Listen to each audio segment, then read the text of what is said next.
Bismillahirrahmanirrahim. Jamaah yang dirahmati oleh Allah Subhanahu wa taala, Syekh Abdul Razak Al-Badr hafizahullah pernah membawakan cerita di dalam sebuah kajiannya, dan kisah ini terjadi di salah satu negara-negara Arab. Beliau menjelaskan bahwa ada seseorang yang datang dan berkata kepada beliau, "Wahai Syekh, aku memiliki tetangga." Ya, jadi sudah mulai orang tersebut berkisah kepada saya. "Ya Syekh, aku memiliki tetangga, dan tetanggaku ini memiliki harta yang sangat banyak. Namun aku tidak tahu dari mana ia mendapatkannya. Dia bukan pedagang. Dia juga tidak memiliki harta yang diwariskan dari orang tuanya. Dia tidak ada bisnis, tidak ada usaha-usaha lainnya dan lain sebagainya. Akan tetapi orangnya Masya Allah bergelimang dengan harta. Bahkan kalau ada apa-apa, pemilik kisah ini, setiap saya butuh sesuatu, maka saya akan pergi ke tetanggaku ini dan meminta tolong kepadanya. Lalu ia pun memberikanku uang dan bantuan-bantuan lainnya. Suatu ketika," kata pemilik kisah, "saya memberanikan diri untuk bertanya kepadanya, 'Wahai fulan, saya adalah tetanggamu. Saya melihatmu bergelimang harta, tapi kamu tidak berdagang dan tidak pula capek-capek untuk bekerja dan lain sebagainya. Maka beritahulah saya bagaimana caranya agar bisa sepertimu.'" Ya. Maka tetangganya berkata, "Baik, saya akan memberitahu kamu caranya, tapi dengan syarat setiap yang saya katakan wajib kamu ikuti." Saya menjawab, "Iya. Jangan kamu tinggalkan satupun dari petunjuk yang akan kusampaikan." Saya menjawab lagi, "Naam, ya." Ini kata pemilik kisah. "Saya akan melakukan semuanya. Apapun itu?" Tetangganya memberikan penekanan terus. "Iya, apapun itu, saya akan lakukan." Ya, jawabku. Karena memang pada saat itu saya benar-benar sudah menggebu-gebu ingin mendapatkan harta. Maka saya menerima syaratnya. Jadi ini jamaah sekalian pengakuan dari yang memiliki kisah. Kemudian dia pun memberikan petunjuk kepadaku. Ia berkata, "Pergilah kamu ke pantai ketika matahari tenggelam." Dan kita ketahui jamaah sekalian, matahari itu tenggelam sebagaimana disebutkan dalam hadis di antara dua tanduk setan. Ya. Tetangganya berkata, "Berdirilah kamu menghadap matahari di pantai ketika matahari tenggelam." Kemudian dia memberikanku nama-nama. Tetangganya itu memberikan kertas tertulis di situ nama-nama. Ya. "Bacalah nama-nama ini dan panggillah. Jika kamu memanggilnya, maka akan ada yang keluar dari laut dan mengajakmu bicara." Akhirnya aku pun pergi karena didorong oleh rasa tamak untuk mendapatkan harta. Ya. Dan aku melakukan semuanya sesuai dengan petunjuk tetanggaku. Dan benar-benar ada sosok yang keluar dan berbicara kepadaku. Dan bahkan memanggil namaku. Jadi sosok itu sudah mengetahui namanya.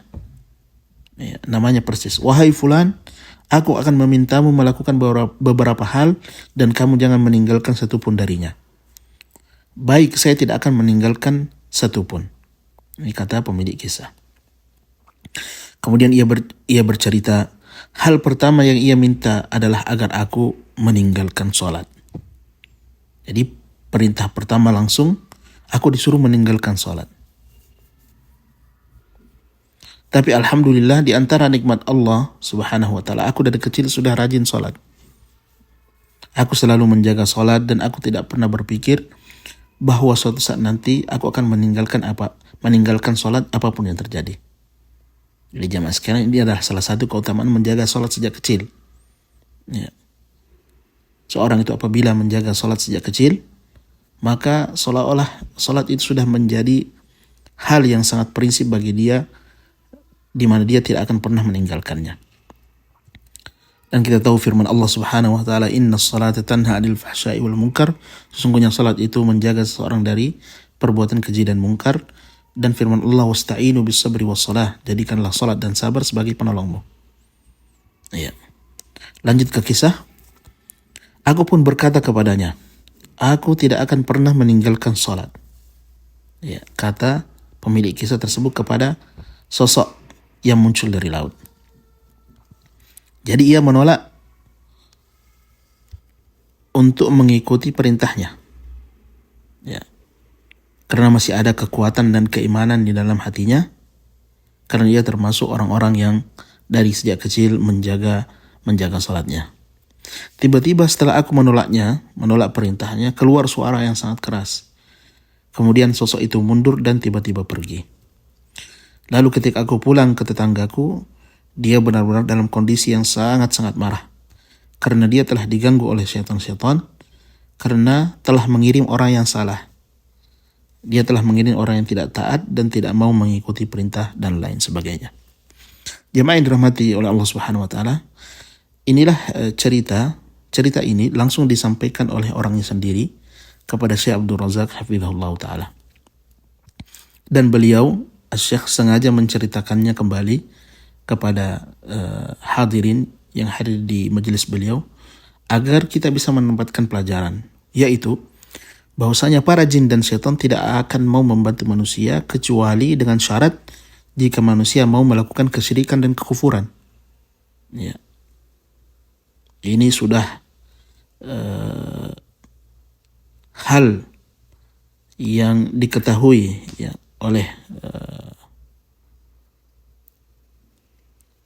orang-orang yang melakukan praktek sihir, praktek sihir. Ya, bahwasanya jin dan setan itu tidak akan mau membantu kecuali ada syaratnya. Dan biasanya syaratnya itu akan berbau kesyirikan dan kekufuran. Seperti misalkan di contoh dalam kisah tadi, yaitu meninggalkan sholat. Ya, contoh lain adalah menghinakan Al-Quran. Ya, sebagaimana yang pernah kita dengar, seseorang yang ingin minta bantuan, ingin melakukan praktek sihir, nanti oleh jin akan disuruh misalkan untuk merobek-robek Al-Quran, membuang Al-Quran di tempat-tempat yang kotor. Bahkan nauzubillah kami pernah mendengar dia diperintahkan untuk menaruh hal najis, ya, mengencingi Al-Quran dan lain sebagainya. Nauzubillah min zalik. Ya. Di antaranya juga biasanya syaitan dan jin itu meminta melakukan praktek-praktek kesyirikan seperti berdoa dan memohon kepada selain Allah Subhanahu wa taala, memohon kepada jin-jin dan syaitan dan lain sebagainya. Di antaranya juga biasanya disuruh untuk menyembelih hewan kemudian dipersembahkan kepada selain Allah Subhanahu wa taala. Jadi ada hewan-hewan tertentu, misalkan ayam, warnanya ini, warnanya hitam dan lain sebagainya, kemudian disembelih, disebutkan nama jin, nama A, nama B, ya, dan nama-nama syaitan selain Allah Subhanahu wa taala. Ya, jadi praktek-praktek yang berbau kesyirikan ini menjadi syarat jika ingin mendapatkan sihir dan bantuan dari jin tersebut.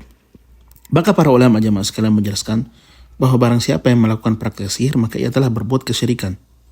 Ya, ini adalah kaidah ya yang dibuat oleh para ulama, karena memang sihir itu nanti berhasil apabila pelakunya melakukan hal-hal yang berbau dengan kesyirikan dan kekufuran kepada Allah Subhanahu wa taala. Demikian jemaah sekalian sedikit faedah. Wassallallahu ala nabiyyina Muhammad walhamdulillahi rabbil alamin.